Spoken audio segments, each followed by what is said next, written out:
Hey violinists of YouTube, in today's video we're going to be talking about the benefits of having a straight left wrist while playing the violin, and what are some of the pros and what are some of the cons to having a bendy wrist. Stick around to the end of the video, you don't want to miss it.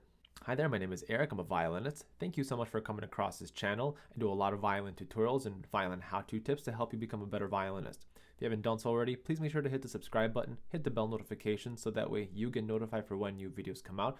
It helps me out a lot to create more violin content for you. First and foremost, I want to be upfront that I'm going to be teaching this video to the violinist who is in the classical music tradition. I know that there are many different styles of violin playing out there. However, for this particular video, I'm just going to be exploring how to have a straight left wrist for Western classical violinists. The left wrist is a common problem that I encounter amongst beginners of all ages, and I see a lot of the holding the violin up this way as opposed to this way. There are a few reasons as to why you might be feeling afraid to have a straight left wrist. Number one is that you don't have enough head weight on the chin rest. That could be the first thing. So what I would encourage you to do is to learn how to hold the violin without the hand. And very important to note that you're using the natural weight of your head. You're not squeezing or you're not pressing. And the reason why I'm saying this is because there are two contact points, as a matter of fact, three, that you have with the violin and holding the violin up. Number one is the head. Number two, it's this little knuckle over here. That's very important to have the violin neck sitting on this first index finger joint on top of here. And of course, lastly, the thumb, because both these two touch points, the thumb and the knuckle, touch the violin neck. First, make sure you have a nice relaxed head. Don't squeeze or press. You might notice if I turn my head this way, you see this vein pop out.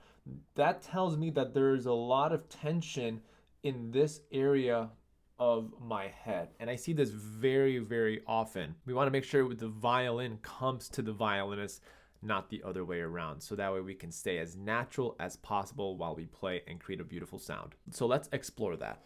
I have my head nicely rested on the chin rest. And then I have the two contact points right over here. And I'm going to slide that underneath my violin neck. So I'm going to show you the thumb right over here. That's my thumb. And then over here, that is where my index finger knuckle, that first knuckle right over here, that's where I'm going to be touching the 2 points here. We do not want to squeeze this part of the violin. We just want a nice soft touch, and you get some extra brownie points for twisting the wrist this way so your fingers are nice and round. If you're not used to this feeling, if this is something that you are exploring for the first time, you're gonna do something like this. You're gonna want the wrist to be holding on the neck. There are a couple problems to this. Right now it may feel comfortable, so that way you're not, the violin, you're kind of helping your violin stay up. But the main issue is that your arm and your body is not used to holding a wooden sound box on your shoulder. So throughout time, with practice, with daily practice, not just practice for 30 minutes, once a week, or 30 minutes every other day, you want to train your body to understand this feeling that our hand is going against gravity. This hand is going against gravity, and our two touch points on the neck is very soft, and our head is also very soft. Very important that this is the case. So how do we get from here to there? We always want to train our wrist and our forearm to be nice and straight. And then once you feel like you're established in the neck and the chin rest, then you can slightly put your fingers up over here. That's step number one. And once you feel comfortable, I want you to put your hand down, hold the violin, and I want you to think about those two touch points and go back up and down, making sure that we are going beautifully into first position. This is where a lot of beginners hang out, this first position area. This is second position, third position, fourth position, and so on and so forth.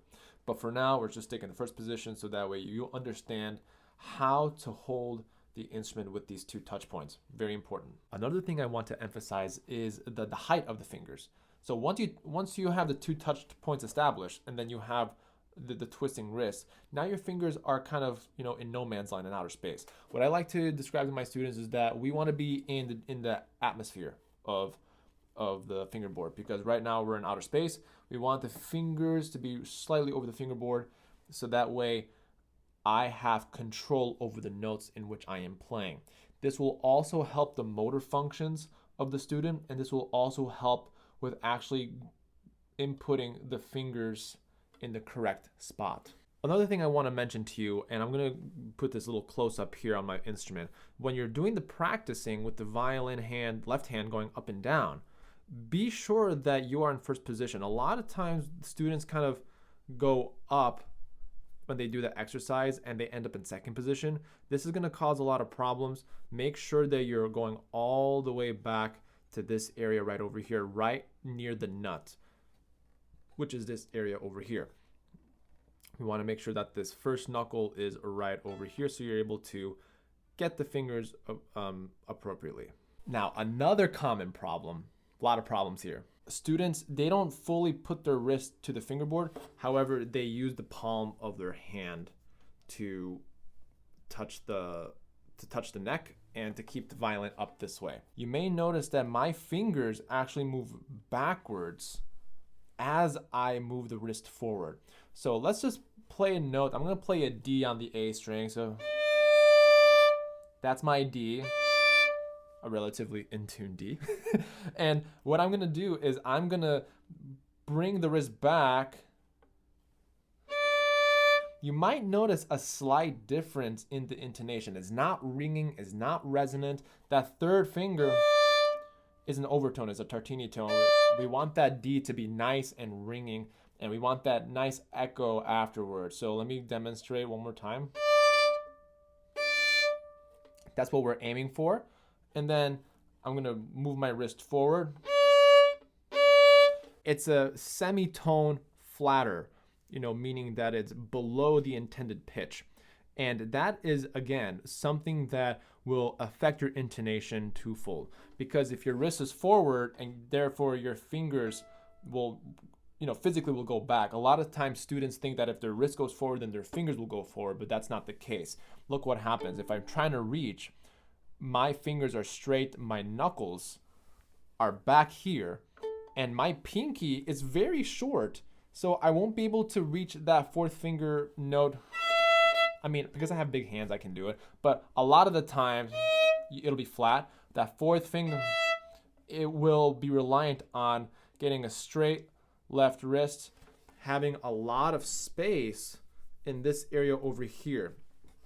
That's going to help you get better intonation. It's going to help you feel more solid in the left hand when you're playing music. I also have other left hand violin videos to help shape the left hand, to help set it up. So if you're ever interested, I'm going to leave some videos of the left hand articulation, left hand position in the description below, so that way you can click on it and you'll be redirected. I hope this video was valuable and helpful for you. And again, my name is Eric, and my job is to help you become a better violinist. I read every comment, so if you ever have a question, please make sure that you comment in these videos. I try to get to every single comment. That's my job in serving this violin community online. Or if you have a very specific question, please don't hesitate to contact me on my website, ericmugala.com/contact, if you ever have a specific question, or if you want to sign up for a lesson. I want to give you a free gift for watching this video. I'm going to leave a link down in the description below and also in the comments section on getting a free copy of my musician's practice guide. It's a quick win for you. It's a very short read. It's about 10 minutes long, from cover to cover. And what it covers is the behavior of practice and how you can avoid certain obstacles to making sure that you establish a healthy practice regimen and a healthy practice routine. So if you're interested, please click on the link below, get signed up, and also grab a copy of the ebook. Thanks again for watching. If you haven't done so already, please hit the subscribe button so that way you get notified for when new violin content videos come out. Helps me out as a content creator to provide more videos for you. Also, stick around to check out some other violin videos that I have on the channel to help you become a better violinist. Thanks so much, and I'll see you in the next one.